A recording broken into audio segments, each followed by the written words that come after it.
Day 9, Vlogmas, knitting on a hat. This is the Tuesday hat by Miss Jody Brown of the Grocery Girls, Mrs. Brown's Bags. Oh, that's the shot right there. How cute! Funny story, I'm not going to have enough yarn, so I'm going to change yarns, and it's going to be a 2-color hat. You want to see some morning hair?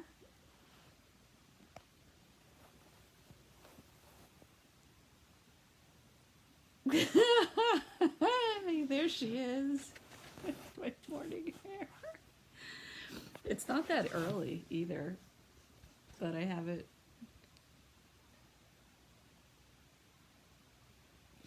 I just got off. I mean, I've been awake for a while, but I was, oh my God, how terrible.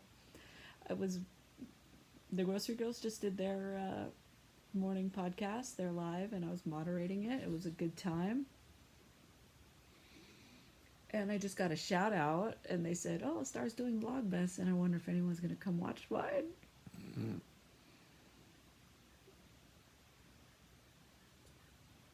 What vibes are we giving off? Bride of Frankenstein? Some kind of witch thing, for sure. Good morning. I have some morning hair. I'm just going to leave it up for a minute. Anyway, yesterday was my birthday. I got some good cards. I keep saying it because I'm enjoying it. But anyway, I got a couple cute cards up there. I put them up. I'll share my cards. Oh, okay. Hang on. You know what I'm going to do? I'm going to do this and then get the cards so I don't make you dizzy. But you're going to see some unflattering body angles. Just be kind. I'm telling you to please be kind. Remember that part? Okay. I got this one. It says, I took the road less traveled, and now I don't know where the hell I am. Accurate. May the year ahead be filled with joy and adventure. Happy birthday. Accurate. This one's cute. This one's from my son, and it's a sunflower, and it's really cute, and he wrote really sweet things inside of it. I love it. And then from my folks, I got a couple gifts, and they put these little cards on there that were really nice, including one in Espanol and one in English. It was really nice. And then I put a couple of my gifts. I'll show you a couple of my gifts. My mom is also a crafter. That's where I got my crafting genes from. If there's a craft out there at some point or other, she's done it. Look at this. You see what she did here? How cute. The eyes. It's an ornament. And I love how, like, you could see the red, that this was red wine. And the whole, she did in the little bells. This is my, my Vlogmas is not a traditional Vlogmas. I hate that word. And I don't do, like, the music and the pouring of the coffee and the opening of the Advents. I just do whatever. Here's my day. And I kind of, like, have noticed that I'm actually documenting my journey to health, because every day I'm feeling a little better, which is also kind of cool. But this is great. I love it. She made this. And she loves also, I've noticed, making crafts out of, like, recycled things and things she finds in nature. Like, if she finds some interesting plant thing on her walk, she walks every day with my dad. They go on walks.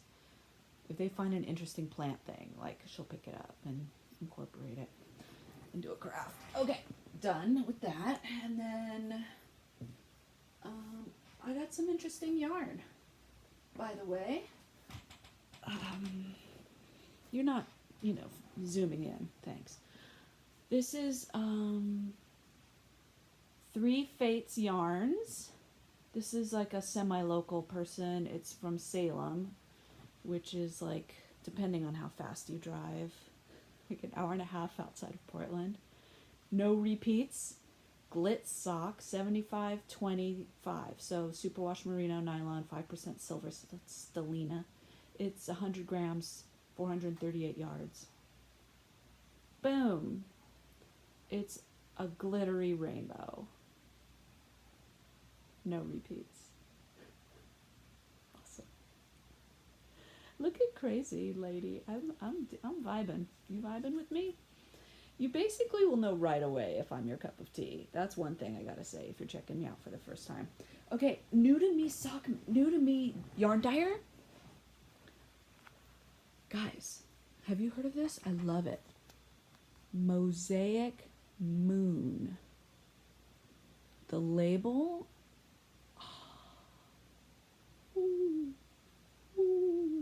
I love the label so much. It's beautiful. Mwah, chef's kiss.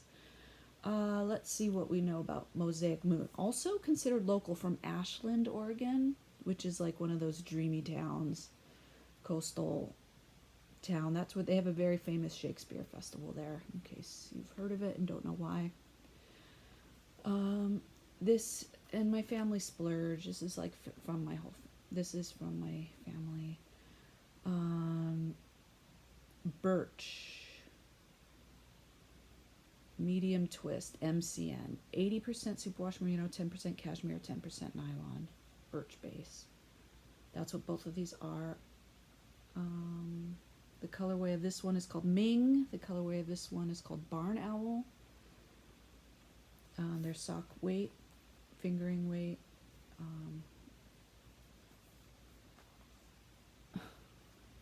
Yeah. I love how these are super different from each other, but there's something about them that kind of goes together. They complement each other. I love them.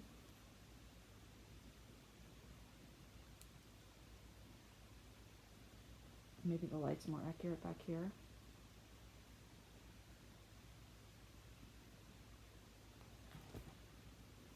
Heck yeah. Okay, my knees aren't really psyched that I keep doing this, but you know. And then the last thing I was going to show for now is a book I got. Bum, bum, bum. This is a book I've been wanting to read for a really long time. It's called Neuro Tribes by Steve Silberman. This with a foreword by Oliver Sacks. The Legacy of Autism and the Future of Neurodiversity, New York Times bestseller. I've been wanting to read this forever. I've seen the cover many times. I never saw how thick it is. A little intimidated. Yeah, this is a lot of words, but I can do it. Beautifully told, humanizing, important. What is autism? A lifelong disability or a naturally occurring form of cognitive difference akin to certain forms of genius? In truth, it is both of these things and more. And the future of our society depends on our understanding it. In Neuro Tribes, award-winning science journalist Steve Silberman peels back layers of medical history surrounding the autism diagnosis, revealing the complex roles of Hans Asperger and Leo Kanner in our current understanding of autism and chronicling the brave and lonely journey of autistic people and their families through the decades. Radically altering the societal conversation about autism, Silberman also explores the game-changing concept of neurodiversity, making the convincing case that neurological differences like autism, dyslexia, ADHD are natural variations in the human genome that ultimately unite us as humans. Neurotribes maps out a societal path toward a world in which people with cognitive differences have access to the resources they need to live happier, healthier, more secure, and more meaningful lives. That sounds so good.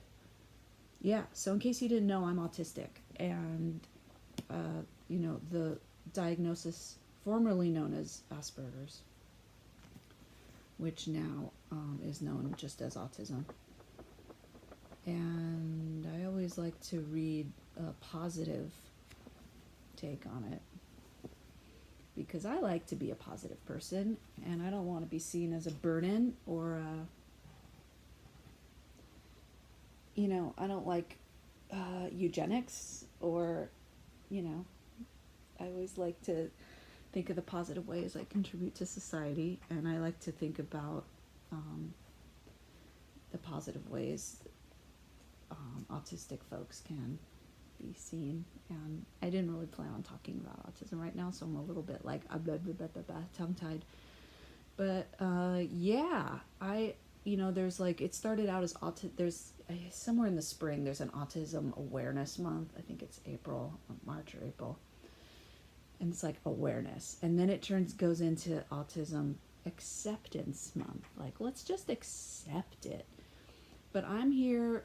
This is another one. It may not be your cup of tea, but I'm here to say Autism Pride Month. Like, I'm born this way. I might as well be proud of who I am. I can't change it. And one of the things that I do is I don't have a big filter. I'm very honest. I have a lot of empathy, and I'm very good at pattern recognition. But I also don't have a very good sense of social rules. So that's a tiny little snapshot of who I am. Thanks for joining me this morning. I'll see you later. Bye.